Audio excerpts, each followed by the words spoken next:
5 polisi dalam kasus kerangkeng manusia Bupati Langkat tidak dipecat, hanya dimutasi dan tidak digaji. 5 polisi yang terseret kasus kerangkeng manusia Bupati Langkat tidak dipecat. Mereka hanya dihukum mutasi hingga tidak digaji.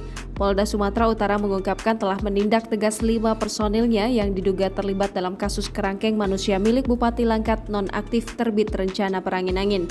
Kapolda Sumatera Utara, Irjen Pol RZ Pancaputra Simanjuntak bahkan memberikan hukuman beragam. 5 personil yang dijatuhi sanksi itu adalah AKP ES berstatus sebagai saudara ipar terbit rencana perangin-angin, Aibtu RS dan Bribka NS sebagai ajudan, Bribtu YS sebagai penjemput penghuni kerangkeng yang kabur, Bribda ES berperan sebagai penjemput penghuni kerangkeng dan disebut LPSK melakukan penganiayaan. Kabid Humas Polda Sumatera Utara, Kombes Hadi Wahyudi mengatakan kelima anggota Polri itu dijatuhi sanksi beragam. Ada yang dimutasi hingga tak diberikan gaji. Meski demikian, Polda Sumatera Utara kembali mengatakan bahwa 5 personilnya tidak terlibat menganiaya tahanan hingga tewas. Jangan lupa subscribe, share, komen, dan like ya!